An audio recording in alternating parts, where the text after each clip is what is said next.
ধানসিঁড়ি রেস্টুরেন্টে এসেছি আমরা খাবার অর্ডার করেছি, দেখি কিছুক্ষণ খাবার নিয়ে আসবে, আবার আপনাদেরকে দেখাবো কী খাবার আমরা অর্ডার করলাম। হচ্ছে খাসির বিরিয়ানি প্লেট করে আনছি, খাওয়ার পরে আমরা আবারও নেব, সাথে থাকবে চাটনি, থাকবে দই, থাকবে অন্যান্য আরও আইটেম থাকবে। দেখি খাওয়া শুরু করি।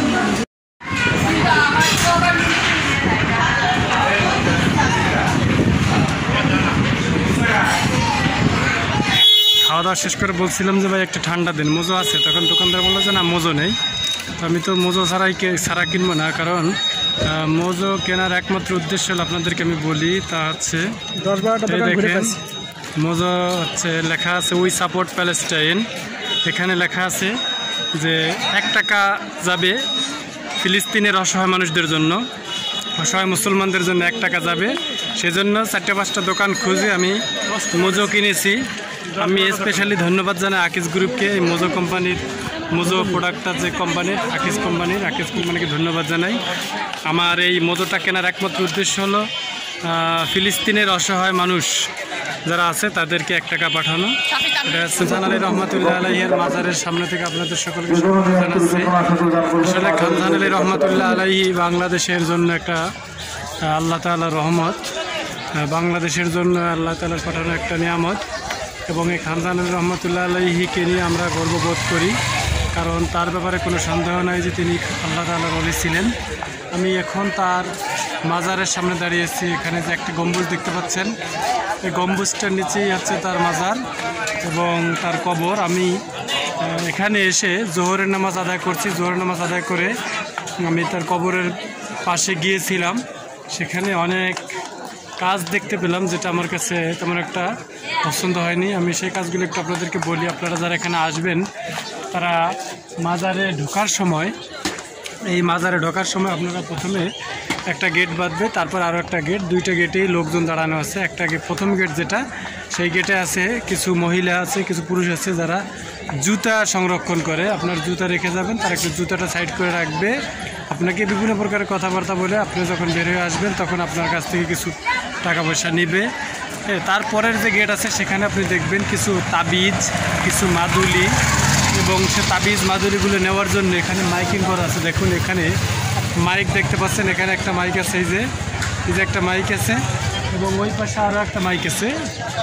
এই 2টো মাইক আছে। 2টো মাইক দিয়ে মাঝে মাঝে আহ্বান করানো হচ্ছে যে আপনারা সকলে ধর্ম বর্ণ নির্বিশেষে, মহিলা পুরুষ সকলে নির্বিশেষে আপনারা মাজারের ভিতরে আসবেন, দোয়া করবেন, মাজারের জন্য দান করে যাবেন, এবং মাজার থেকে একটা তাবিজ, একটা মাদুলি, যে কোনো রোগের নিয়ত করে নিয়ে যাবেন, এরকমভাবে ঘোষণা দেওয়া হচ্ছে। মানে মানুষকে ওর ভিতরে নেওয়া হচ্ছে। মানুষে গেলে অবশ্যই সেখান থেকে কেউ আছে মাদুলি নিচ্ছে, তাবিজ নিচ্ছে, তাবিজ নিয়ে তারা মনের বাসনা কি পূর্ণ করবে। আমরা জানি যে আল্লাহ তাআলা একমাত্র মনের বাসনা পূরণ করতে পারে, মনের ইচ্ছা পূরণ করতে পারে একমাত্র আল্লাহ তাআলা। কিন্তু তারা মাইকে ঘোষণা করতেছে এখান থেকে একটা তাবিজ নিয়ে যান, যে কোনো নিয়তে, যে কোনো উদ্দেশ্যে আপনারা নিয়ে যাবেন। ছোট ছেলে মেয়েদের বিভিন্ন প্রকারের রোগ, তারপরে আবার এভরিথিং, যেগুলো আপনারা আসলে ওই মাইকিং রেকর্ডিং করে যে রাখছে, ওটা আপনারা না দেখলে আসলে বিশ্বাস করতে পারবেন না। আপনারা যারা আসবেন তাদেরকে আমি একটু সতর্ক করছি যে আপনারা এসে কবরের ভিতরে 2 ধরনের প্রবেশ নিয়ম আছে। এক ধরনের আছে স্পেশালিটি, স্পেশালভাবে আপনি যদি ঢুকতে চান তাহলে আপনাকে নিয়ে কবরের উপরে যে একটা কাপড় দেওয়া আছে, কাপড়টা জাগিয়ে আপনার মাথাটা কবরের সাথে লাগিয়ে দেবে, আপনি সিজদা করতে পারবেন। আপনাকে সেই সুযোগটা করে দিচ্ছে এখানকার কিছু স্বার্থান্বেষী মহল, কিছু লোক আপনাকে সেই সুযোগটা করে দিচ্ছে, যার কারণে দেখা যাচ্ছে এখানে মাইকে বারবার ঘোষণা আছে ভাই কেউ সিজদা করবেন না, শিরিক করবেন না। কিন্তু আমি যেটা দেখলাম বাস্তবিক পক্ষে এখানকার মানুষই এগুলার সুযোগ করে দিচ্ছে। এবং দেখলাম কোথা থেকে যেন 4-5 জন এসে মাথায় পাগড়ি বেঁধে তারা মোটামুটি বসে কি পড়তেছে, যেটা মানে একটা ভাব ধরছে আর কি, আমি যেটা বুঝলাম। তো আসলে মাজার কবর এগুলা আমরা বিরুদ্ধে না, আমরা এগুলা ভালোবাসি, কারণ নবী অলিদের কবর মাজার, এখানে এসে আমাদেরকে দোয়া করতে হবে।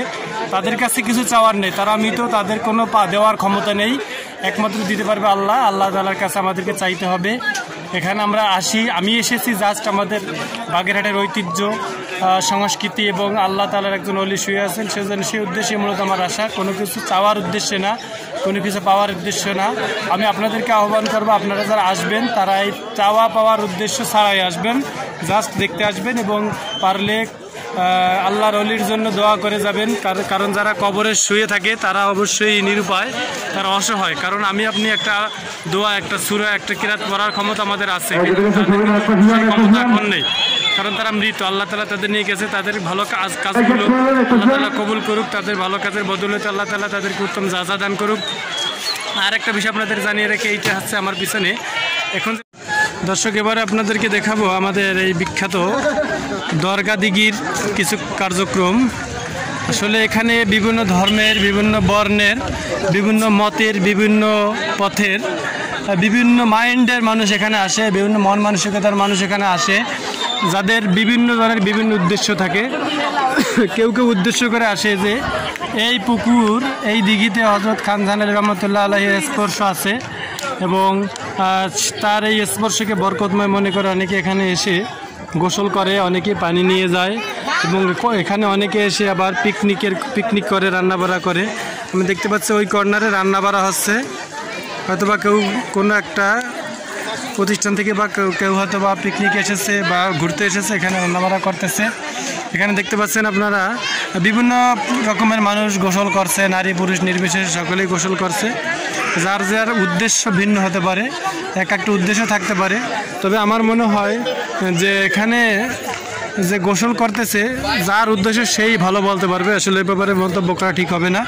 তো আপনারা যারা আসবেন তারা আসলে এই পুকুরটা বা এই দিঘিটা কাটা হয়েছিল বাগেরহাট তো যেহেতু লবণাক্ত এরিয়া, লবণাক্ততা দূর করার জন্য, মানুষের নোনা পানি অর্থাৎ মিঠা পানির সংকট দূর করার জন্য দিঘিটা কাটা হয়েছিল। তো এই মিঠা পানি, পুকুরের মিঠা পানি, ওই পাশে আর একটা ঘাট আছে যেখানে মহিলারা গোসল করে, আর এটা আছে পুরুষের গোসলের ঘাট। তো সেই লবণাক্ততার কারণে মানুষকে মিঠা পানির ব্যবস্থা করার জন্য বলতে এই দিঘিটা কাটা হয়েছিল। তো সেক্ষেত্রে আমরা বলতে পারি যে এই কূপটা, এই দিঘিটা আমাদের বাগেরহাটবাসীর জন্য একটা গর্ব, একটা নিয়ামত। তো এখানে আমি বারবার বলছিলাম, ওই দেখেন দুইটা মাইক আছে, মাইকে কিন্তু বারবার ঘোষণা করতেছে আপনারা সকলে ভিতরে আসবেন, মানত করে যাবেন, টাকা নিয়ে দান করে যাবেন। আসলে আমি যতটুকু জানি এই মাজার দেখাশোনার দায়িত্ব পালন করে বাগেরহাট পৌরসভা কর্তৃপক্ষ এবং প্রত্নতাত্ত্বিক অধিদপ্তর। তাদেরকে অ্যাভয়েড করে তাদের চোখে আঙ্গুল দিয়ে এরা একটা ব্যবসা খুলে নিচ্ছে এখানে। ব্যবসার কারণে মানুষকে মাইকিং করে করে দাওয়াত করতেছে, যাতে মানুষ ওখানে যায়, মানুষ যাতে দান করে, মানুষ যাতে ওদের কাছে ধরা দেয়। তো আপনারা সতর্ক থাকলে আশা করা যায় কোনো সমস্যা হবে না। তাহলে বাগেরহাটের দরগা দিঘি থেকে এই পর্ব আমি এখানে শেষ করব। আপনাদের সবাইকে ধন্যবাদ। সবাই বেড়াইতে আসবেন আমাদের বাগেরহাটে, এই দাওয়াত রইল সবাইকে। আসসালামু আলাইকুম।